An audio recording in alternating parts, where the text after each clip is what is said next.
गणेश जी को दूर्वा और मोदक चढ़ाने का महत्व क्यों? आज निधि स्टोरी बॉक्स में इसी की कहानी, पौराणिक कथा आपके साथ निधि शेयर कर रही है। भगवान गणेश जी को 3 या 5 गांठ वाली दूर्वा, जो कि एक प्रकार की घास होती है, अर्पण करने से वह शीघ्र प्रसन्न हो जाते हैं। इसलिए उन्हें दूर्वा चढ़ाने का शास्त्रों में महत्व बताया गया है। इसके संबंध में पुराण में कथा का उल्लेख मिलता है। एक समय पृथ्वी पर अनिलासुर नामक राक्षस ने भयंकर उत्पात मचा रखा था। ऋषि मुनियों और निर्दोष लोगों को वह जिंदा निगल जाता था। देवराज इंद्र ने उससे कई बार युद्ध किया, लेकिन उन्हें हमेशा परास्त होना पड़ा। अनिलासुर से त्रस्त होकर समस्त देवता भगवान शिव के पास गए। उन्होंने बताया कि उसे सिर्फ गणेश ही खत्म कर सकते हैं, क्योंकि उनका पेट बड़ा है, इसलिए वे उसको पूरा निगल लेंगे। इस पर देवताओं ने गणेश की स्तुति कर उन्हें प्रसन्न किया। गणेश जी ने अनिलासुर का पीछा किया और उसे निगल गए। इससे उनके पेट में काफ़ी जलन होने लगी। अनेक उपाय किए गए, लेकिन जलन शांत न हुई। जब कश्यप ऋषि को यह बात मालूम हुई तो वे तुरंत कैलाश गए और 21 दूर्वा एकत्रित कर एक गांठ तैयार कर गणेश को खिलाया, जिससे उनके पेट की जलन तुरंत शांत हो गई। दूर्वा या दूब वृद्धि का प्रतीक है। वह कभी भी शीघ्रता से नष्ट नहीं होती। सूख जाने पर भी जल से सिंचित हो तो पुनः पनप जाती है।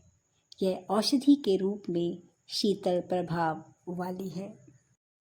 गणेश जी को मोदक यानी लड्डू काफ़ी प्रिय हैं। इनके बिना गणेश जी की पूजा अधूरी ही मानी जाती है। मोद यानी आनंद और क का शाब्दिक अर्थ छोटा सा भाग मानकर ही मोदक शब्द बना है, जिसका तात्पर्य हाथ में रखने मात्र से आनंद की अनुभूति होना है।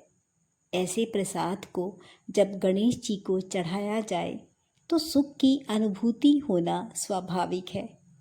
एक दूसरी व्याख्या के अनुसार जैसे ज्ञान का प्रतीक मोदक मीठा होता है, वैसे ही ज्ञान का प्रसाद भी मीठा होता है।